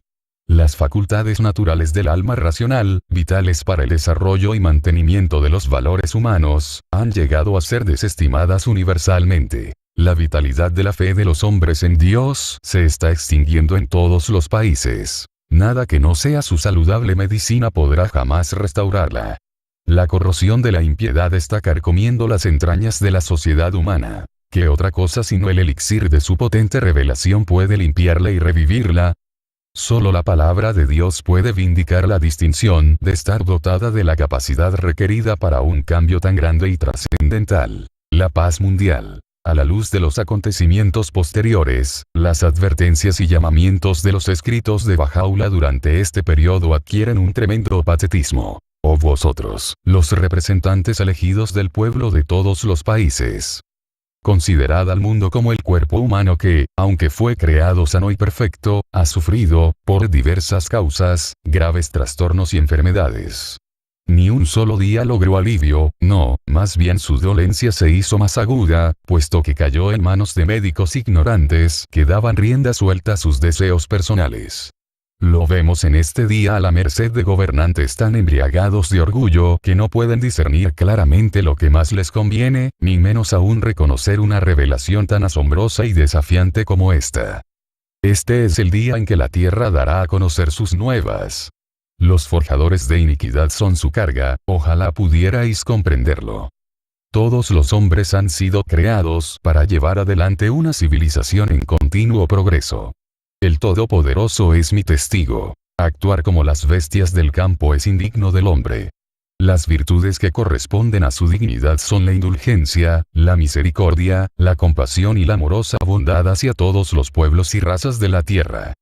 Una nueva vida se agita en esta época dentro de todos los pueblos de la tierra y, sin embargo, nadie ha descubierto su causa ni comprendido su motivo.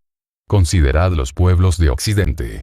Mirad cómo en su búsqueda de lo vano y trivial han sacrificado y todavía siguen sacrificando incontables vidas por su establecimiento y promoción. Es deseable la moderación en todos los asuntos. Si una cosa se lleva al exceso, será fuente de perjuicio.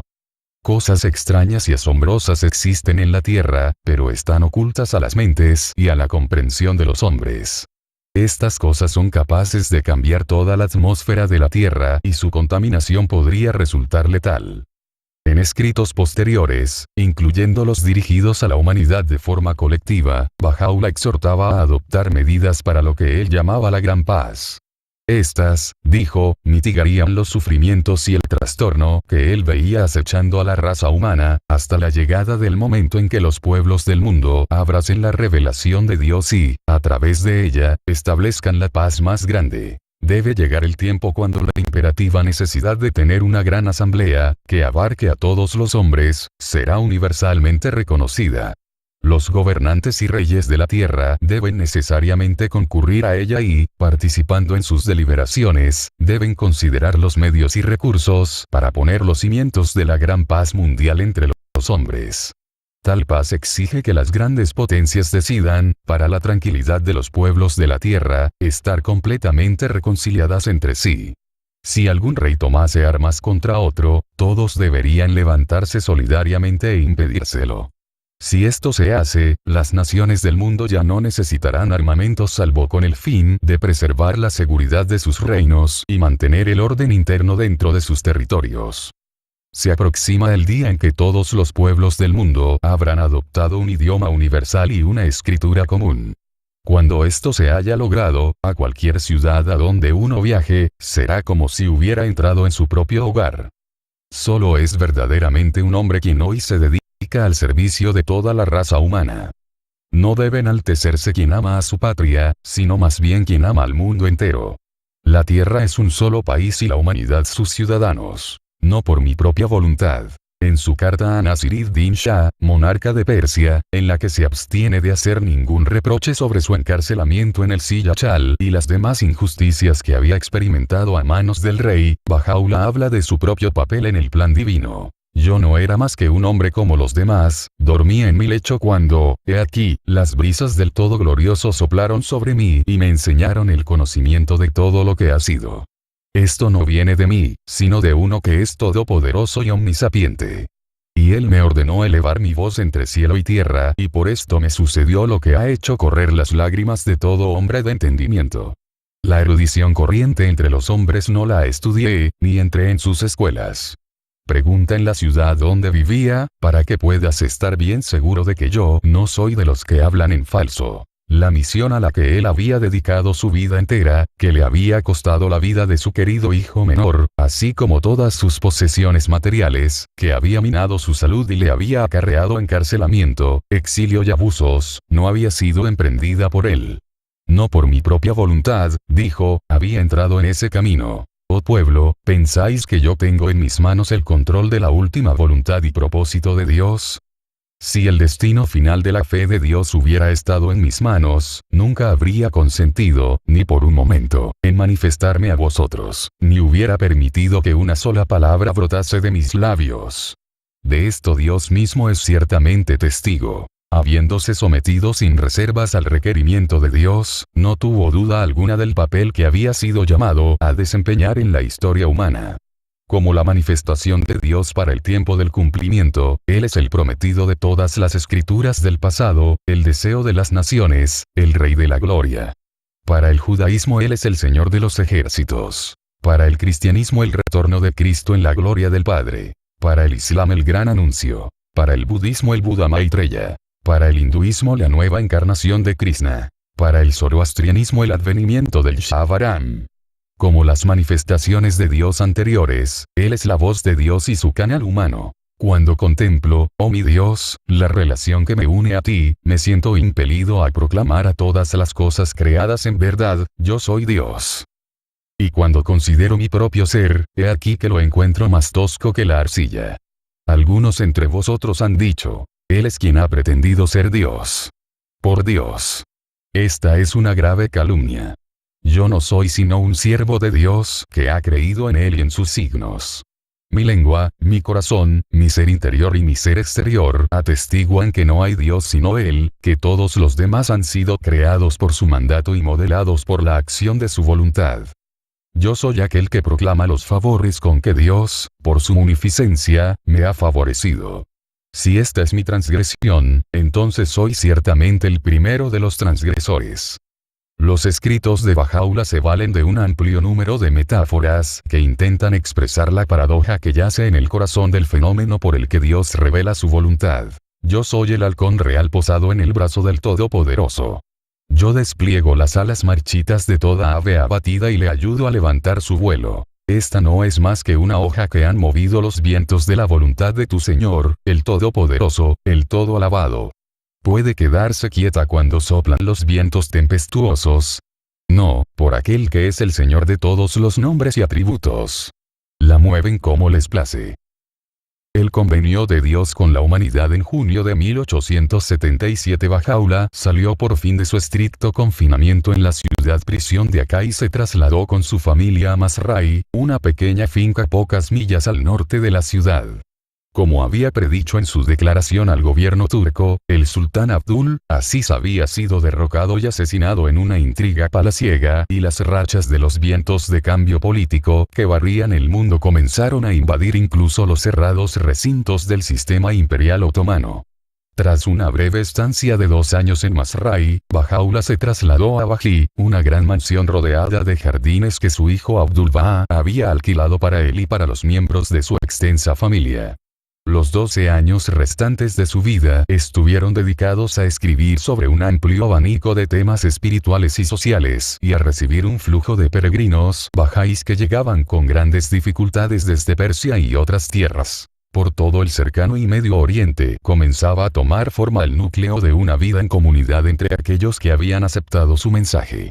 Para guiarla, Bahá'u'lláh había revelado un sistema de leyes e instituciones diseñadas para dar una dimensión práctica a los principios expresados en sus escritos. Invistió de autoridad a los consejos elegidos democráticamente por toda la comunidad. Dejó disposiciones para excluir la posibilidad de que surgiera una élite clerical y estableció los principios de la consulta y de la toma de decisiones en grupo. En el corazón de este sistema estaba lo que Bahá'u'lláh denominó un nuevo convenio entre Dios y la humanidad. El rasgo característico de la madurez de la humanidad es que por primera vez en su historia la totalidad de la raza humana está involucrada conscientemente, aunque de forma vaga, en la conciencia de su propia unidad y de la tierra como un hogar común. Este despertar abre el camino hacia una nueva relación entre Dios y la humanidad. A medida que los pueblos del mundo abracen la autoridad espiritual inherente a la guía de la revelación de Dios para esta época, decía Bahá'u'lláh, encontrarán en sí mismos una capacitación moral que el esfuerzo humano, por sí solo, ha demostrado ser incapaz de generar. Una nueva raza de hombres surgirá como resultado de esta relación y emprenderá la tarea de construir una civilización mundial. La misión de la comunidad Bahá'í sería la de demostrar la eficacia de este convenio para curar los males que dividen a la raza humana. Bahá'u'lláh murió en Bají el 29 de mayo de 1892 en el año 75 de su vida. En el momento de su fallecimiento, la causa que le fuera confiada 40 años antes en la oscuridad del Pozo Negro de Teherán estaba preparada para salir de las tierras islámicas, donde había tomado forma y establecerse primero por América y Europa y después por todo el mundo. Al hacerlo así, se convertiría en prueba fehaciente del nuevo convenio entre Dios y la humanidad.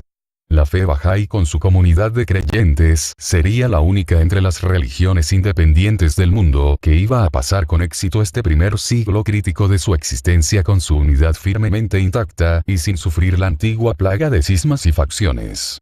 Esta experiencia ofrece una evidencia irrefutable para la afirmación de Bahá'u'lláh de que la raza humana, en toda su diversidad, puede aprender a vivir y a trabajar como un solo pueblo, en una patria común planetaria. Solo 2 años antes de su muerte, Bahá'u'lláh recibió en Bají a uno de los pocos occidentales que le vieron y el único que dejó un relato escrito de la experiencia.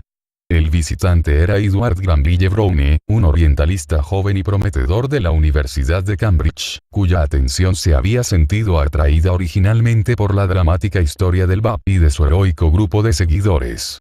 Sobre su encuentro con Bahá'u'lláh, Browne escribió: Aunque yo tenía una vaga idea del lugar a donde iba y a quien había de contemplar, pues no se me había dado ninguna indicación precisa, pasaron unos segundos antes de que, estremecido de asombro y reverente temor, tuviera conciencia de que la habitación no estaba vacía.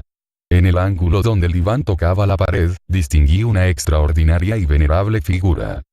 El rostro de aquel a quien contemplé nunca lo podré olvidar, aunque no puedo describirlo. Esos ojos penetrantes parecían leer en el alma de uno. En su amplia frente había poder y autoridad. No necesitaba preguntar en presencia de quién me encontraba al inclinarme ante aquel que es el objeto de una devoción y un amor que los reyes podrían envidiar y por los cuales los emperadores suspiran en vano. Una voz digna y suave me pidió que me sentara y continuó: «Alabado sea Dios, ya que tú has llegado hasta mí. Has venido a ver a un prisionero y un desterrado. Nosotros solo deseamos el bien del mundo y la felicidad de las naciones. Sin embargo, nos consideran causantes de sedición y de contiendas, merecedoras de la prisión y el destierro. Que todas las naciones tengan una fe común y todos los hombres sean como hermanos. Que se fortalezcan los lazos de afecto y unidad entre los hijos de los hombres. Que desaparezca la diversidad de religiones y se anulen las diferencias de raza. ¿Qué mal hay en esto? Pero esto se cumplirá, estas luchas sin objeto, estas guerras desastrosas pasarán y la paz más grande reinará.